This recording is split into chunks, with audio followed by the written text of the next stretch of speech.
Hello, everybody. This is Dr. JJ Kennedy again. I'd like to welcome my good friend Tom Dutter, who's a founding fellow at ION, a PhD candidate, an author, a TEDx speaker. The list goes on and on. Tom, thank you for being here. How are you today? I'm great. It's a pleasure to be here, JJ. No, it's good to see you. You're looking so fancy in your studio. One day I'll be as organized as you. So yeah, so Tom, I was interested to introduce you to my community, to hear about your work, to hear about your research around your books and your journey and everything else in between. So tell us a bit about you, the man, the mystery, the hero, the legend. Tell us about Tell us about Tom all the way back when you were the CEO of Big Company Incorporated. Yeah, thank you, JJ. Well, I guess my career, I'll start with I'm on the west coast of Canada. I live in Vancouver, British Columbia, and I immigrated here when I was a young boy. And I Right. started a career as a manager at age 21, and then JJ things just took off fast for me. I became a chief executive officer at age 31, and I've Wow. worked across 5 sectors. I would say I've probably been through 11 or 12 mergers and transactions, and I just became this guy who really what didn't know what he wanted to do, but became good at transforming and building and growing things. And that's the beginning of the story. But about 6 years ago, I transformed myself into an educator. In fact, I'll use two words, JJ, to explain that. The word thought leadership. Some people have heard that. A thought leader is somebody who tells stories through a unique lens that they can only tell those stories themselves. And my stories come from my childhood, which really started as a broken childhood into what I call a broken adulthood. My father was a very bad alcoholic and commanding officer, so you can imagine in my home, I grew up with a different set of rules. As I went into leadership at about age 31 at that top job, I realized all the pressures, and I started observing, JJ, around me that many leaders were able to deal with those pressures in some cases better than I did. But more importantly, I started observing and seeing things around me. My brain was telling me that there was fear and danger sometimes in the boardroom or in meetings with difficult people, and I just didn't understand why. So I was thirsty. I was hungry, and I spent a decade doing a lot of personal development. And so when people ask me what I do today, I through my education company, I teach leaders how to be stronger leaders.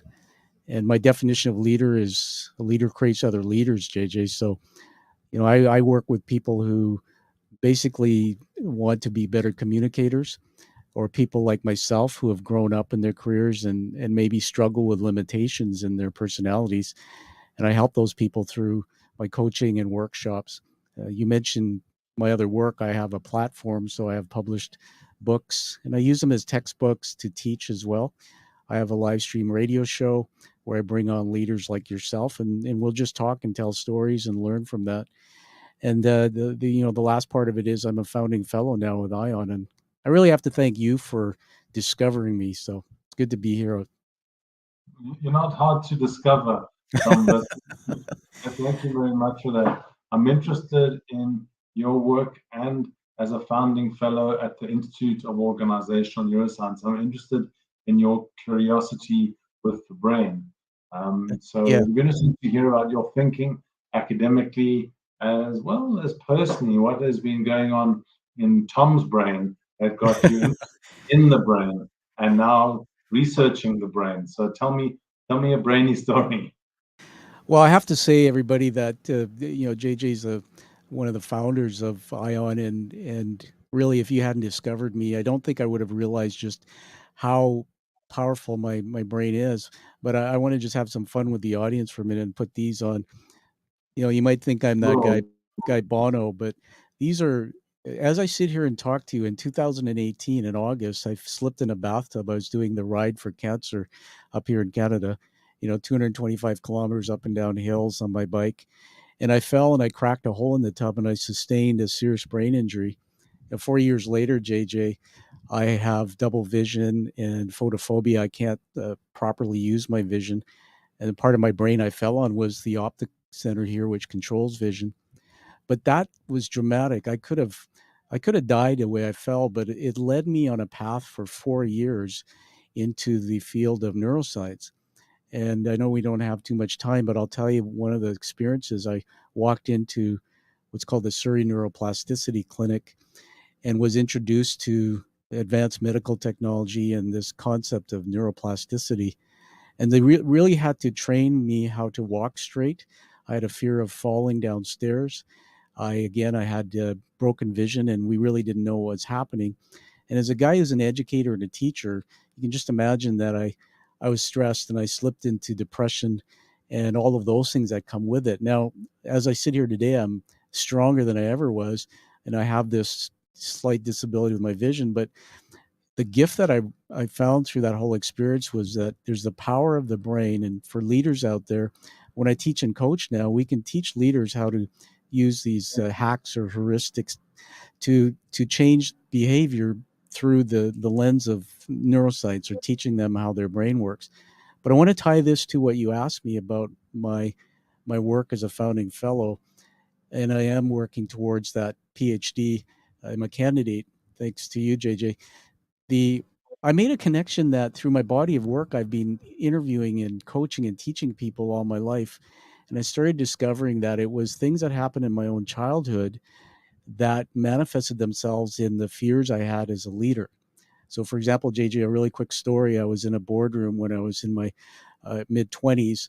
There was a CEO of the company that I work for sitting here to my left, the CFO to my right, and around the board table were 12 board members, and they were all members of the telephone workers union. And so, very interesting situation. And I was doing a PowerPoint, just presenting information. And this one board member, he just stood up and he started yelling at me. He just ripped me apart. Don't you talk to me that way. Don't you? And JJ, I got to tell you that I was melting into an emotional puddle inside. I literally was triggered. They call it the sympathetic nervous system. But I went into this fear. And later, when I started doing my own discovery of what that was, I really, my brain saw that board member as my father, who I was sort of treated poorly physically and mentally by my dad. And then I started realizing that why do other leaders handle stresses better than I can? And that's the thread. I have an educator friend, a university professor, who says that half of children he's teaching today who will lead the world are broken. They come from same maltreatment beginnings I do.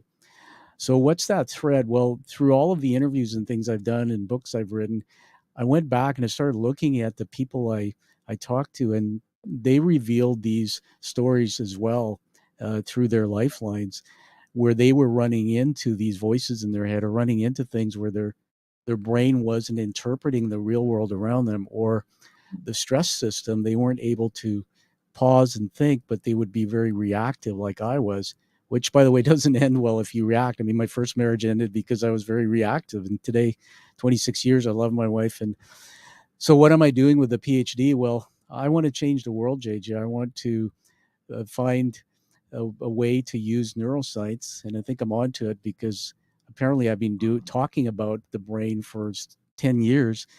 And I want to find a solution to help, number one, people like me, and I believe it's 80 to 90% of leaders, uh, drop the shame. So I felt shame in my mind about why I couldn't be in my head like everybody else.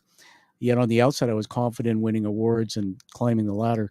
I want to help them understand through neuroscience that it's not your fault. What happened to your brain as it developed, it perhaps didn't develop the way others' brains do to manage and handle stress. And later in life, it's okay. You can be a healthy, happy leader. You can be absolutely successful. You can build positive cultures and not be toxic at times by learning some of these. I call them hacks, or be skills through teaching neuroscience.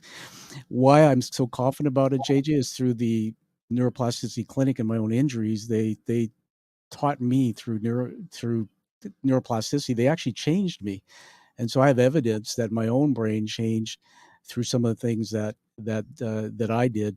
And wouldn't it be really awesome, JJ, if the new frontier in the Ion White paper, we talk about what we're doing as a new frontier. Everybody, if you're a business leader like I've been, nowhere ever have I been trained in business from the bottom to the top of my career by anybody who's taught me how to start with the power in my brain.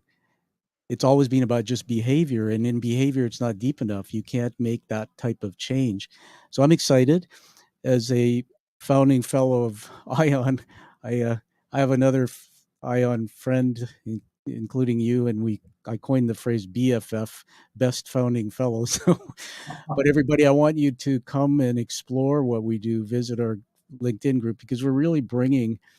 We have a white paper that's out bringing the power of neuroscience through into organizations around the world to really what I call open this new frontier. And here's one more exciting thing that I've been thinking about. Behind most of the people that I coach or I've worked with or I've been mentored by, including my father, JJ. My father, he died a few years ago, but his alcoholism was covering up mental illness. I've also learned through the work I've done with neuroscience, I've learned some things about, as you start digging into the brain and neuroscience, you start discovering some of the some of the roots of things like PTSD, how people get triggered by events in the past that aren't even here today. So there's a whole nother frontier there that is going to be part of my mission, which is bringing neuroscience to teach, create more successful, happier leaders, but also, this whole thread of mental illness, being able to use that path and help people there as well. So very excited. And you said, "What am I doing as a founding fellow?" Well, I'm talking to you today. Well, one of the things I love to do, everybody, is I love to carry the brand of ION. You can see it there in my studio. I'm very proud. I have an email signature. I have the brand, and I'm really commingling my company Create, Kreat, which bit of a play on words. I'm taking my thought leadership platform and I'm giving it to ION as a founding fellow, saying, use my platform to carry the message of what we're doing.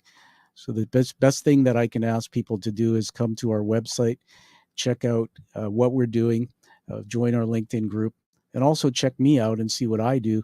JJ, I'm just looking forward to the future. We're at the beginning of creating our vision here, and I know our mission right now is uh, is just starting. So very excited.